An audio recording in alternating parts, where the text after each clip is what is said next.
ദൈവവചനത്തോട് ഉടമ്പടി എടുത്ത എല്ലാവരും അറിയണം ഇത്. ദൈവം തൻ്റെ വചനത്തോട് വിശ്വസ്തനായിരിക്കും. അപ്പോൾ നമ്മളുടെ ഭാഗത്ത് എന്താ വേണ്ടത്? അതേ വിശ്വസ്തതയാണ് വേണ്ടത്. പക്ഷെ നമ്മൾക്ക് എവിടെയാണ് സംഭവിച്ചിരിക്കുന്നത്?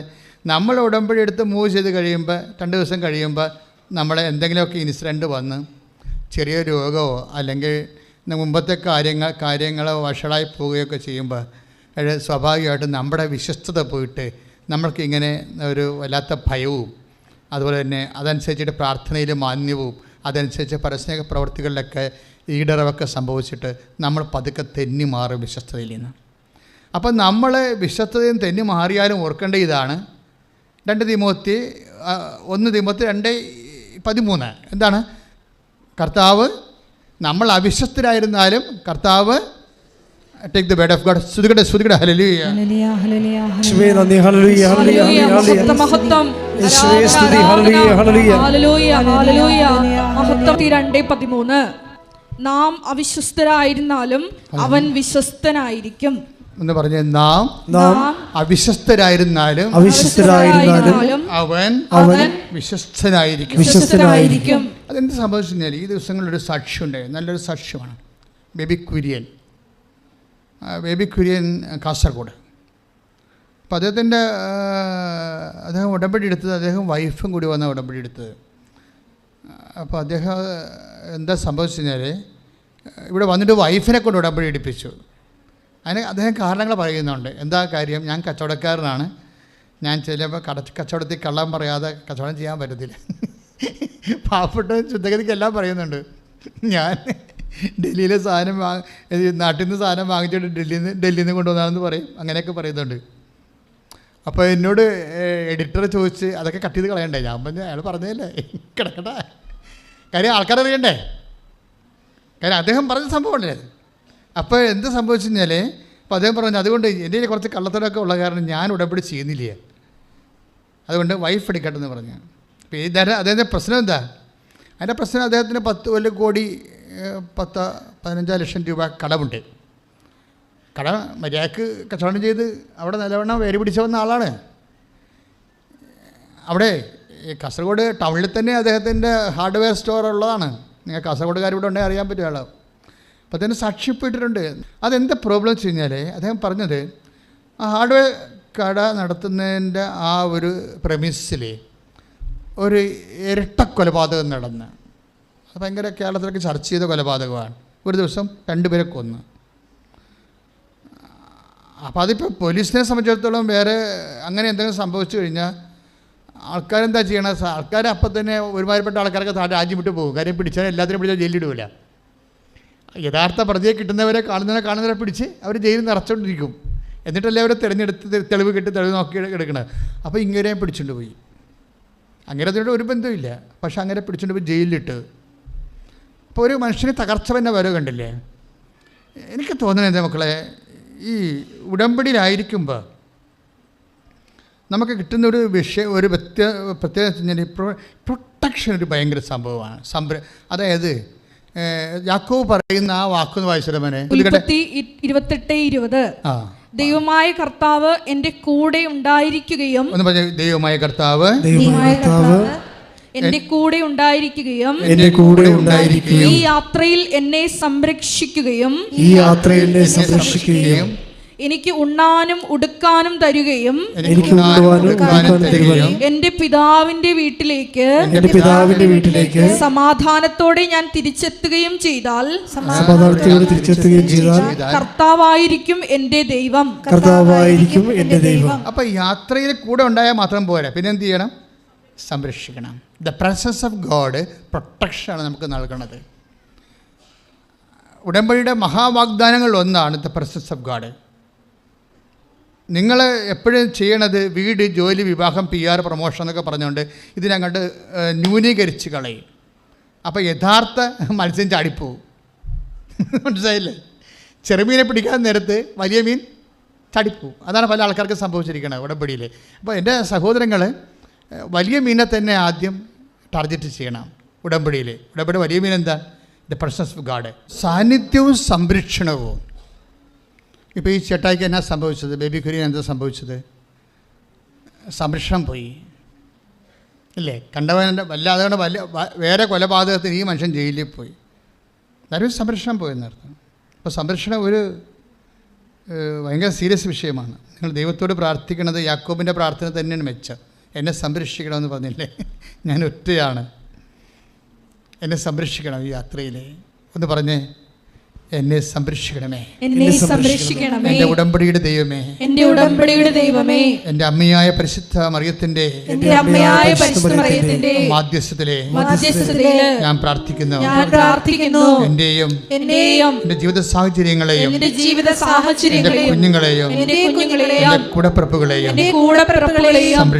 സംരക്ഷിക്കണമേ ദൈവമേ. ശ്രുതികട്ടെ, ഹല്ലേലൂയ.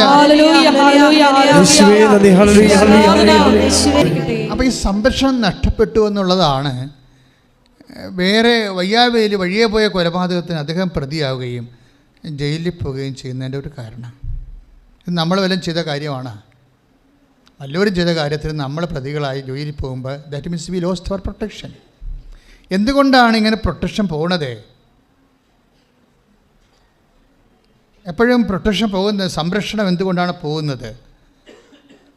സംരക്ഷണം പോകുന്നതിൻ്റെ കാരണം, അതായത് ദൈവം സംരക്ഷിക്കുന്നതായിട്ട് അറിഞ്ഞില്ല. ഇപ്പം സംരക്ഷിച്ചാൽ ചിലരെ സംരക്ഷിക്കും, പക്ഷേ they leave as if they know they don't have the presence. അതായത് അവർക്ക് സംരക്ഷണമുണ്ട്, പക്ഷെ അവർക്ക് ഇങ്ങനെ ദൈവം സംരക്ഷിക്കുന്നുണ്ടോ എന്ന് അറിയത്തില്ല. അങ്ങനെ വെച്ച കുറച്ച് ആൾക്കാരുണ്ട്. അവർക്ക് സംരക്ഷണമുണ്ട്, പക്ഷെ ദൈവമാണ് അവരെ സംരക്ഷിക്കണമെന്ന് അവർക്ക് അറിയത്തില്ല. അവർ പറയും പാർട്ടിക്കാരാണ് ഞങ്ങളെ സംരക്ഷിക്കണമെന്ന് പറയും.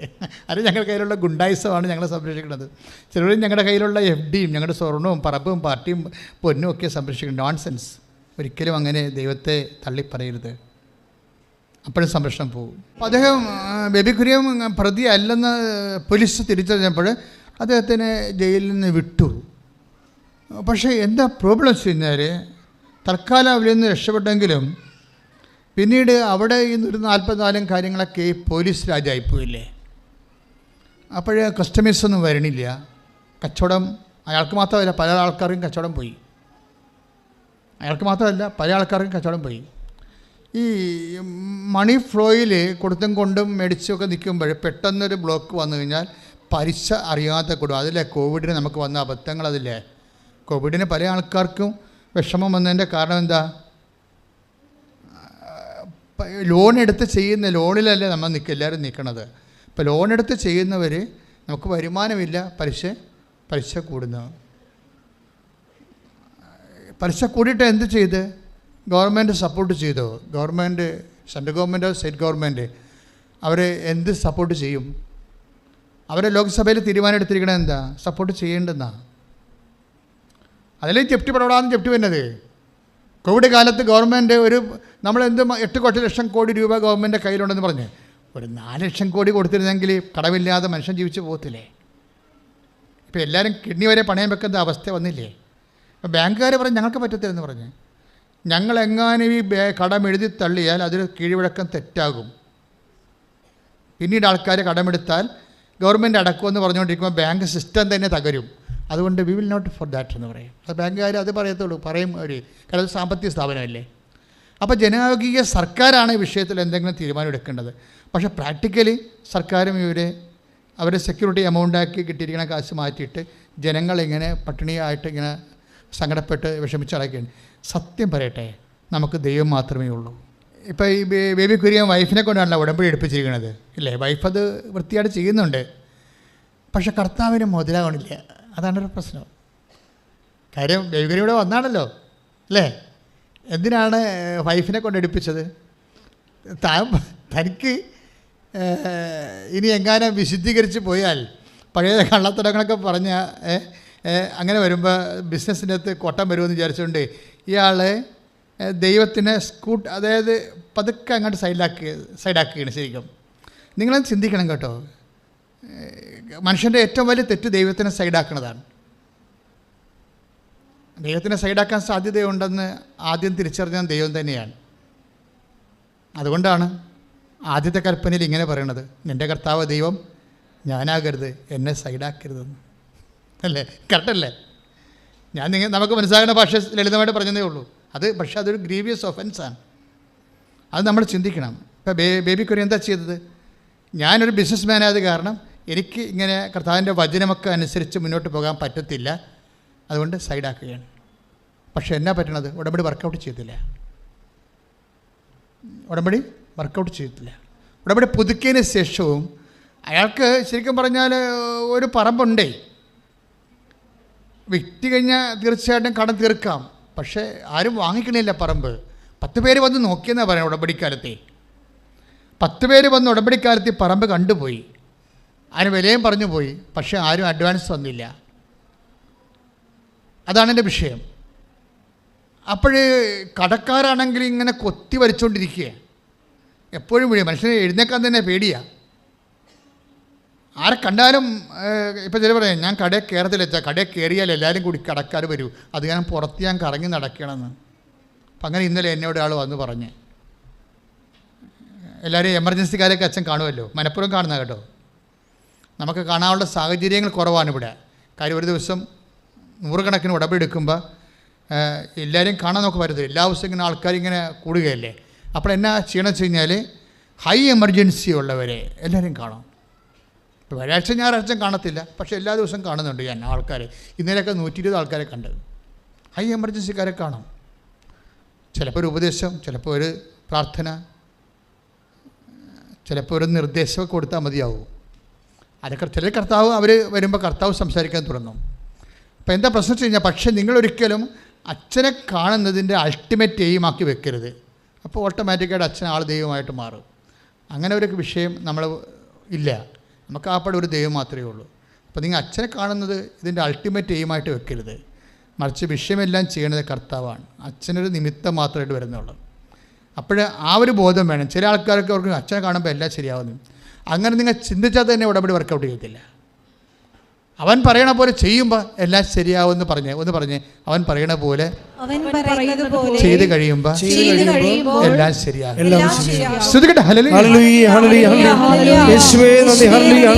അപ്പോൾ ദൈവത്തെ സൈഡാക്കുന്ന ഒരു സ്വാഭാവികമായ ഒരു മാനുഷിക പ്രവണതയുണ്ട്.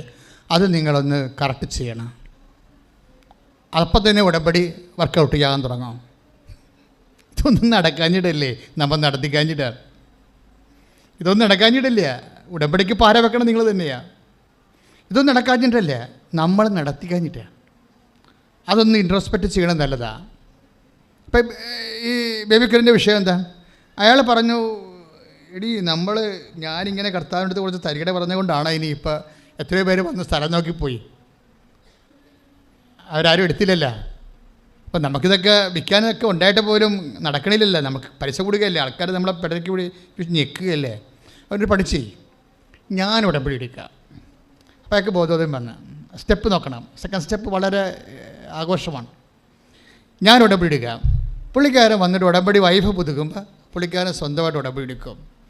ഉടമ്പടി എടുത്തിട്ട് പിന്നെ ഇൻവെസ്റ്റ്മെൻറ്റ് ഒരു 1.5 ഇൻവെസ്റ്റ്മെൻറ്റാണ്. പുള്ളി നാക്ക് നിയന്ത്രിച്ചു. എല്ലാ സമയവും എല്ലാ കാലങ്ങളിലും കർത്താവ്. കാര്യം എന്താ പ്രശ്നം വെച്ച് കഴിഞ്ഞാൽ, ഈ വിശുദ്ധി എന്ന് പറയണത് നമ്മൾ വളരെ സൂക്ഷിച്ച് കൈകാര്യം ചെയ്യേണ്ട വിഷയമാണ്. മനസ്സിലായില്ലേ? വിശുദ്ധി കുറഞ്ഞാൽ ദൈവസാന്നിധ്യം അറിയാണ്ടിരിക്കും.